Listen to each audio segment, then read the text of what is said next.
Dans cette vidéo, on va parler d'un tome 2, alors que j'avais adoré le tome 1, et donc je suis trop contente de vous parler de ce livre.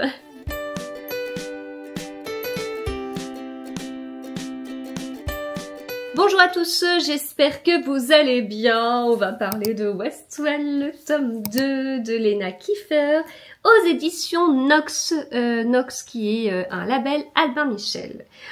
Oh là là, qu'est-ce que c'était bien. Alors c'était bien, c'était très bien, j'ai adoré, etc. Mais qu'on pose tout de suite les choses, on est sur un tome 2 dans la lignée du tome 1.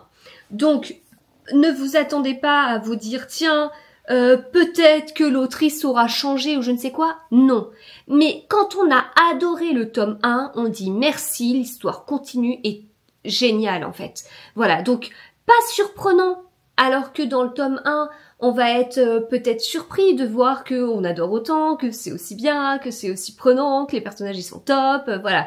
Mais là, dans ce tome 2, en fait, on va pas avoir cette surprise puisque si on a adoré le tome 1, on espère quelque part que le tome 2 soit dans le même genre, donc zéro surprise. Et c'est le cas, c'est vraiment dans le même genre. Mais construction un peu semblable sur un ou deux points. Le tome 1 se termine vraiment sur un truc, on se dit oh, on peut pas terminer comme ça, c'est pas possible. Le tome 2 se termine sur oh, on peut pas continuer, on peut pas terminer comme ça, c'est pas possible. Voilà. Dans le tome 1, on se dit on a nos deux personnages qu'on adore. On a Jessia, on a Elena, ils ont une relation impossible. Dans le tome 2, on est oh, mais ils ont une relation impossible avec tout ce qui s'est passé en plus dans le tome 1, etc. Dans le tome 1, on se dit tiens, Elena, elle est en train d'enquêter et tout sur le décès de sa sœur.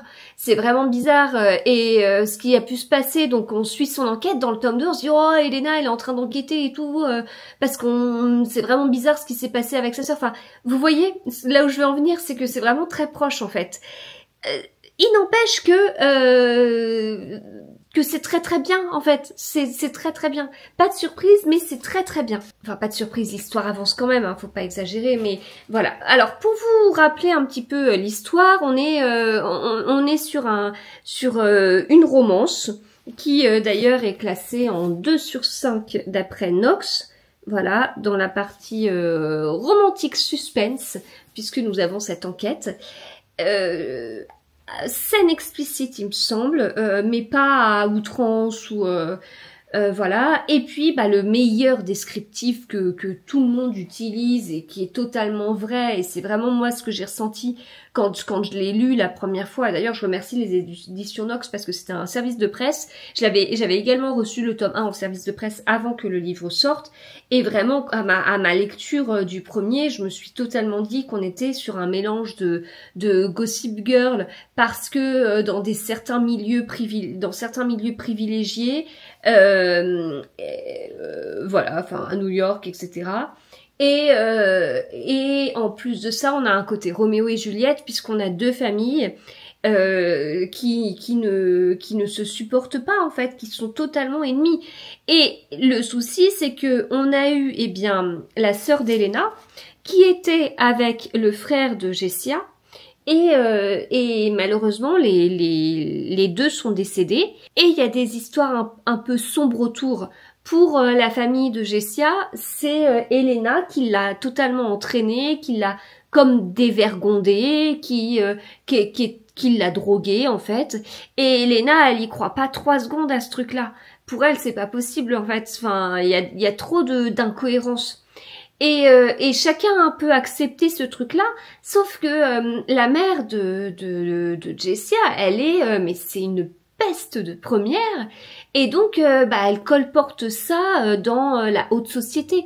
Donc la famille d'Elena, derrière arrive et elle a sali totalement la réputation de leur fille décédée. Et voilà. Donc, enfin, Elena, du coup, il y a des trucs qu'elle accepte pas trop. Après, la famille d'Elena, elle est pas toute sympa non plus, hein. Il y a vraiment ces histoires de convenance, presque de bienséance, et tout est en apparence. Enfin, globalement, globalement, il y a quand même un côté de comment on paraît en société, aux soirées, aux machins. Enfin, ça manque totalement de spontanéité, de sincérité, d'authenticité, de tout ce que vous voulez. Voilà. Et ça, c'est vrai que Elena le rejette un petit peu, Jessia le rejette un petit peu. Et en fait, dans le tome 1, bah, Elena et Jessia on fait connaissance. Donc eux qui sont dans ces familles ennemies, hein, donc on a déjà eu leurs frères et leurs sœurs qui étaient ensemble, et donc qui a encore plus explosé cette rivalité incroyable entre ces familles. Et bah là, eux, bah c'est possible que dans le premier tome ils s'entendent bien. Voilà. Mais ils peuvent pas ni quoi que ce soit. Bah là c'est encore, il y a encore un petit peu de ça, enfin encore plus. Marqué. Et Elena avance vraiment dans son enquête, elle fait des belles avancées, je trouve. Je trouve que l'enquête, elle a enfin oui, ça avance bien. Alors après, moi qui aime les polars, je vais pas vous dire que c'est un excellent polar. Non, en fait, moi je lis cette romance en me disant cool, il y a une partie un peu polar, ça ajoute quelque chose. Mais je suis pas en train de me dire oh, je lis un sacré polar et puis il y a un peu de romance. Non, c'est plutôt on est sur une romance et il y a un peu de polar. Hein. Donc c'est une cerise sur le gâteau. Mais je sais que je lis de la romance derrière. J'en ai tout à fait conscience. Mais c'est prenant en fait, c'est vraiment prenant. Puis voilà, on a l'impression de regarder une série télé. Et moi, je vous l'ai déjà dit pour le tome 1, mais je vous l'ai déjà dit dans 50 000 vlogs ou astuces pour lire plus ou je ne sais quoi. Moi, je ne regarde pas la télé. Alors quand je dis je regarde pas la télé, ça inclut les séries. Hein. Je regarde pas de séries, je regarde pas de films, je vais pas au cinéma. Enfin voilà, tout ça non parce que je privilégie totalement la lecture et que mon temps il n'est pas extensible et que c'est un choix de ma part de faire comme ça. Si certains ont le temps de lire beaucoup, d'aller beaucoup au cinéma et de regarder beaucoup de séries, bah tant mieux pour eux, c'est cool. Mais de mon côté, bah j'ai pas le temps de tout ça parce que j'ai un travail. Alors je peux plus dire que je travaille à temps plein parce que je travaille maintenant à 90%.